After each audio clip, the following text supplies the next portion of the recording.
Namaste. Today, all of us have assembled here to commemorate the centenary of the unforgettable, heinous, and barbaric Mopla massacre, a Hindu genocide where thousands of Hindus were butchered, massacred at the hands of the barbaric Moplas in the Malabar region. I thank the organizers for taking the pains of organizing this very important event and also giving me this opportunity to share a few thoughts with all of you. Friends, it is important to understand history from the right perspective so that we are aware of the lessons of history,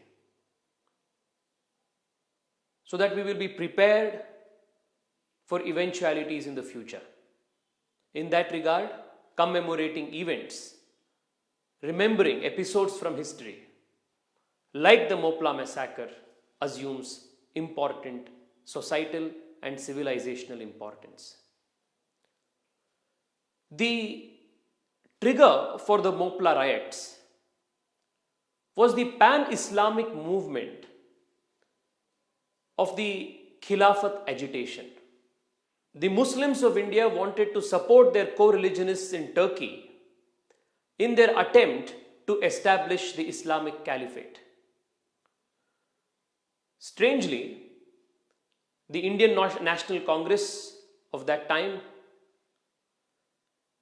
decided to support this pan-Islamic extraterritorial agitation in India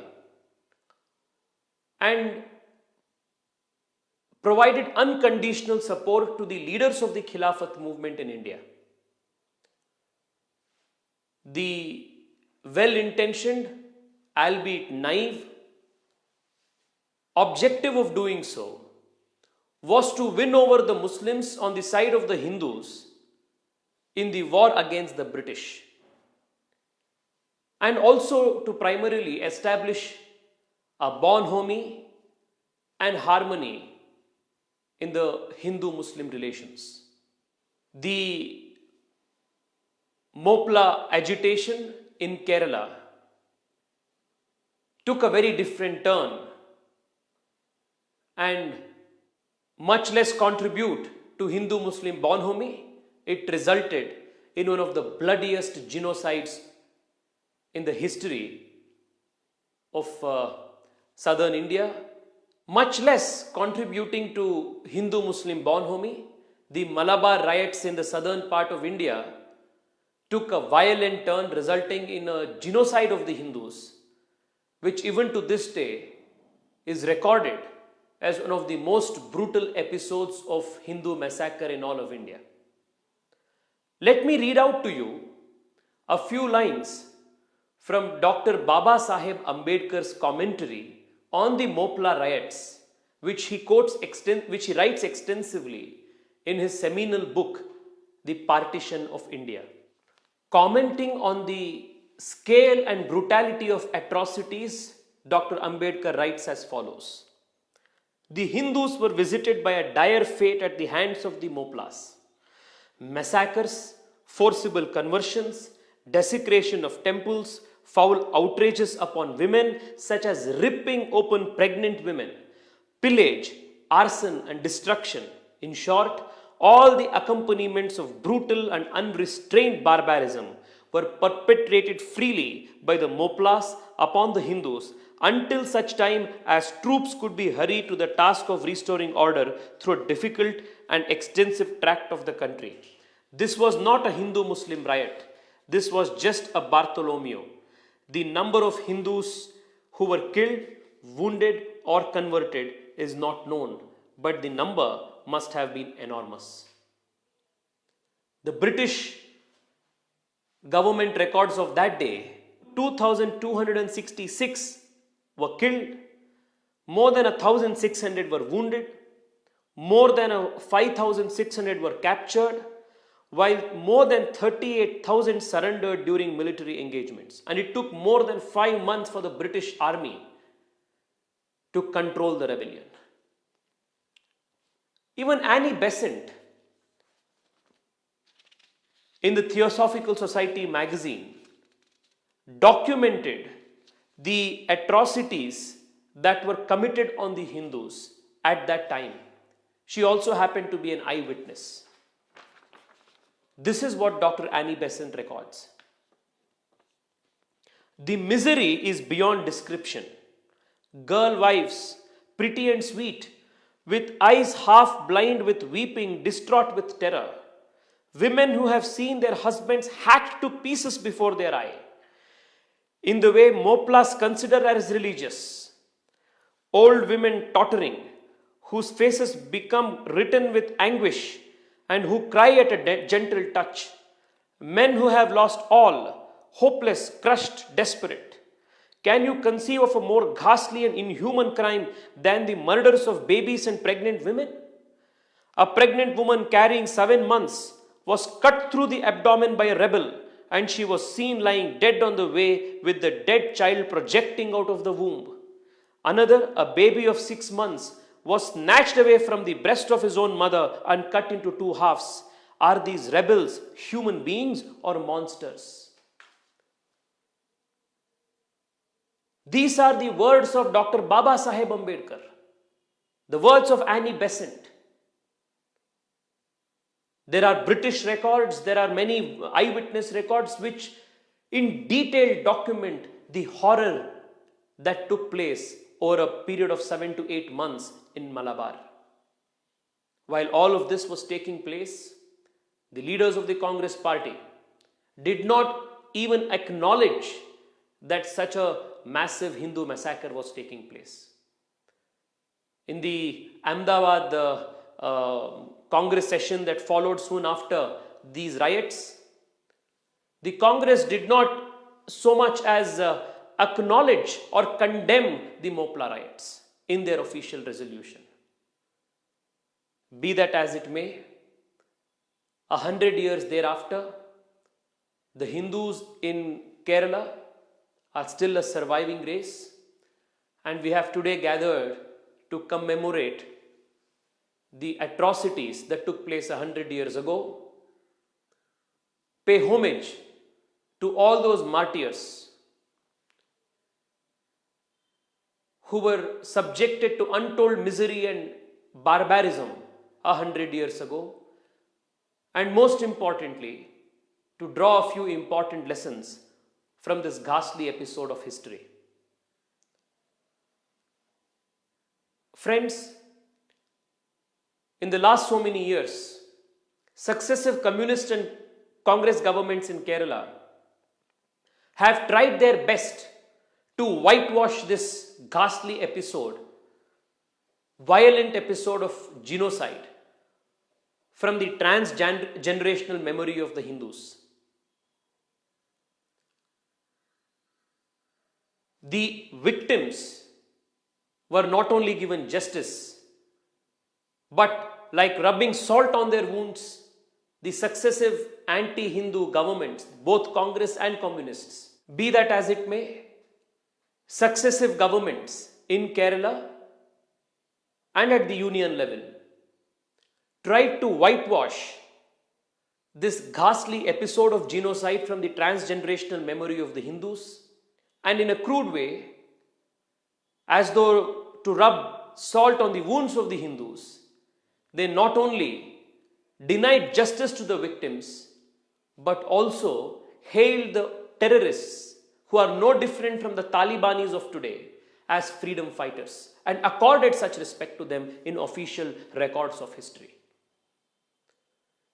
It is a matter of satisfaction that the Indian Council of Historical Research today has decided to eliminate the names of all of these terrorists from the list of the freedom fighters. They must not have found place in the list in the very first instance. Having said that, an attempt has been made to correct this historical damage. However, even to this day, the communist government in Kerala does not acknowledge the fact that the genocide took place. The official communist history, even to this day, narrates this episode as quote unquote an agrarian revolution against the landowning class. The typical communist line whenever they want to hide and whitewash the sins of the Islamic invaders in India. However, the communist government in Kerala is even today planning a series of events to celebrate the freedom movement contribution by these Mopla terrorists.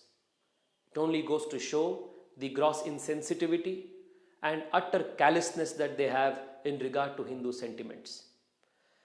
Today, it is important for the Hindus, particularly in Kerala and generally all over Bharat, to learn and recognize a few important lessons from these 100 years of the Mopla riots.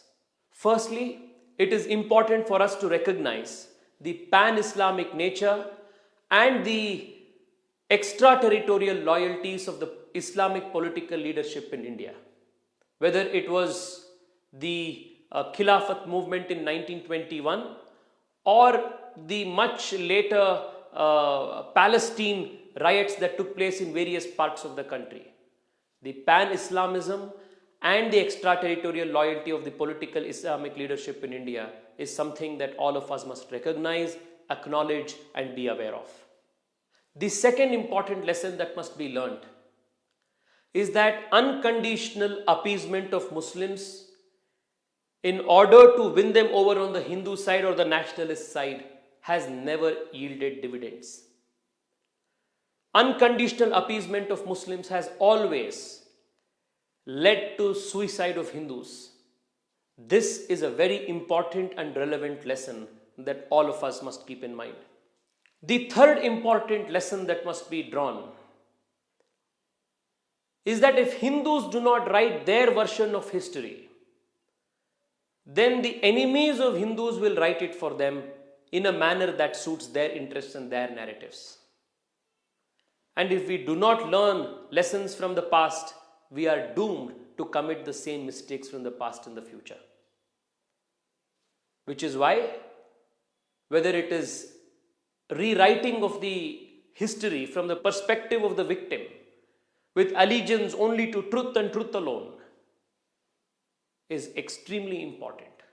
Even to this day, attempts are going on in Kerala to produce movies, not one but 4, which is intended to show the terrorists who committed these atrocities in a very good light by completely twisting the facts and changing the narratives.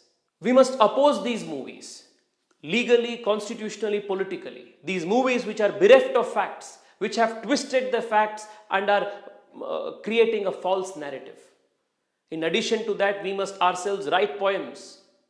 We must use social media and produce movies which tell the truth to the people of today. This is also an opportune time for the Hindus to understand, recognize, and learn about the Islamic theological concepts of what is Darul Islam, what is Darul Harb, what is the treatment enjoined upon a kafir, and as these are the preliminary motivations for jihad.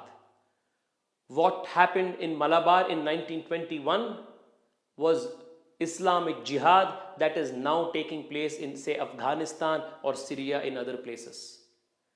It is important for us to understand these theological underpinnings and not be ignorant of them.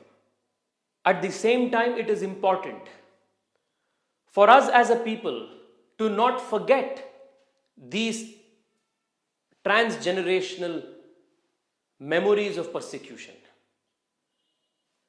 It's a crime in a few countries in Europe to deny the crimes of the Holocaust. If you visit Israel, every single street in Israel reminds you, screams of the crimes that were once subjected on the Jews.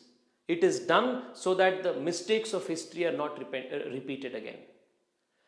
which is why Pragna Prawaha and such other organizations are demanding the establishment of a Holocaust museum in Kerala, which is why organizations like Pragna Prawaha and other Hindu organizations are demanding the setting up of a Mopla massacre commemoration museum, which will document the massacre or the genocide that took place in 1921. I join issue with them, I join their cause, and I demand from the Chief Minister of Kerala, knowing very well that they have no regard whatsoever to Hindu sentiments and sensibilities,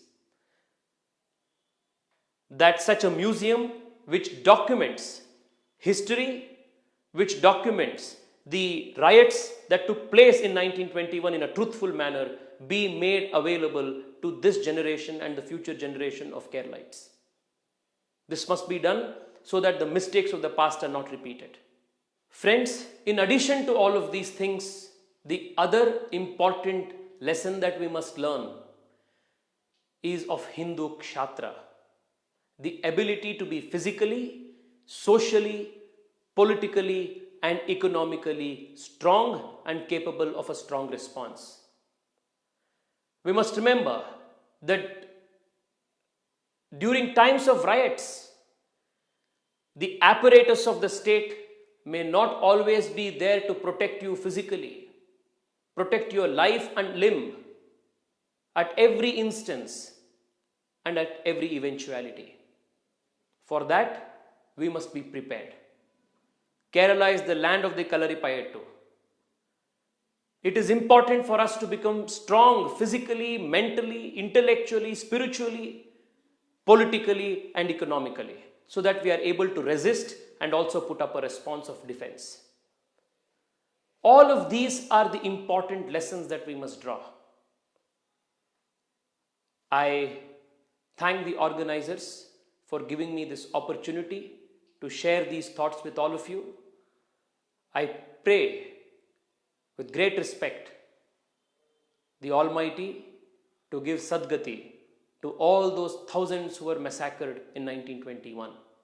And with a stronger hope that we as a nation, as a people, as a society will prevent such inhuman tragedies from taking place again, I thank all of you and wish you the very best in your quest to protect and serve Desha and Dharma. Namaskara.